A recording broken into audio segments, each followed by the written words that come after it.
अगर आप श्री राम भगवान के भक्त हो तो वीडियो को लाइक और कमेंट में जय श्री राम लिखे।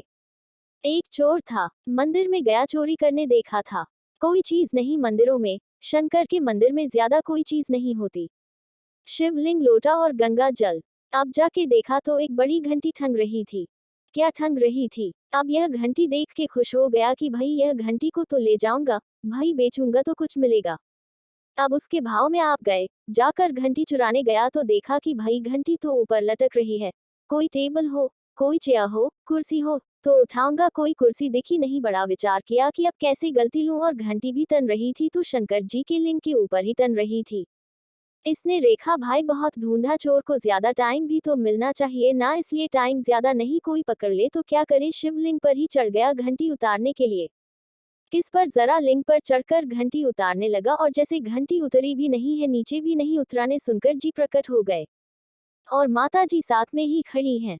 देखो ताली बजाए भी चल, चार पीछे वाली बजा रही, क्योंकि देरी से आई तो अभी भी शक्ति है उसमें, आगे वालों की शक्तियां तो हमारे पंडित जी ने निकाल दिया।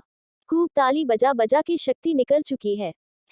एक बार सब मिलकर बजाओ तो समझ लो, मैंने कल नहीं बोला कि ताली बजाते बजाते भाग के रेखा कश्मीर से कन्याकुमारी तक जाएगी। कब जाएगी, कब जाएगी? कई लोगों को ताली बजाने बोलूं तो ऐसे बजाते हैं कि हाथ कोई हाथ ना लगे, उनको दूसरे नंबर से बुलाते हैं, जो हाथ से ही हाथ नहीं लगे इन वजहों में वो दूसरे नंबर पर।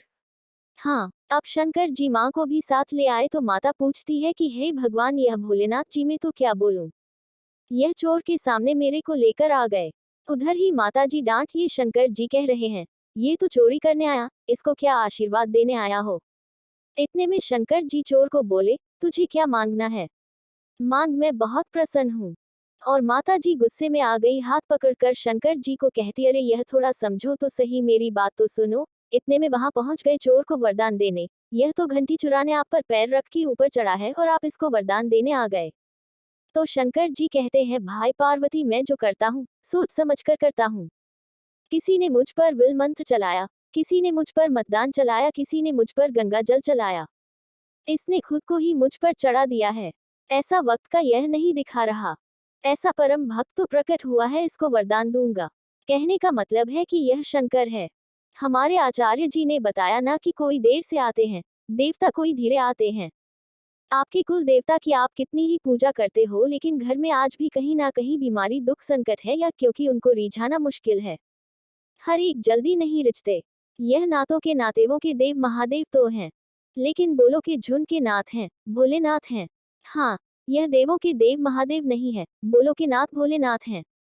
तो ऐसे भोलेनाथ के चरण में आए हो, समर्पण कर लोगी तो कल्याण हो जाएगा, और इधर प्रसाद पाओगे तो बीमारी में जाएगी और जीवन के सभी संकट को मिट जाएंगे। ऐसे भोलेनाथ का भार कौन सा होता है, भोलेनाथ का वार कौन सा।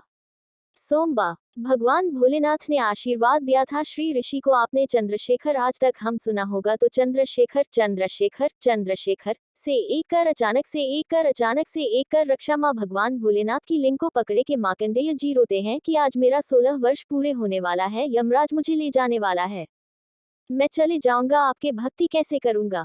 भगवान प्रकट होकर वरदान देते हैं कि आज से तू अनंत युगों तक चिरंजीवी रहेगा, जितने चिरंजीवी है उसमें मार्कंडेय ऋषि भी है, उनको वरदान दिया कि आज तू सदा 16 वर्ष का नहीं, सदा तो आज से आगे का 5 दिन, जैसे भगवान कह सकते हैं कि उम्र टिक सकता है तो बाहर भी टिक सकता है, जब तक शिव पुराण की यह कथा का पावन गंगा बहेगा तब तक यहाँ हर दिन सौपारी होगा। भगवान में आशीर्वाद देती है कि हर दिन सोमवार है, भक्ति करो, कल्याण पाओ, तुम्हारा कल्याण हो जाएगा।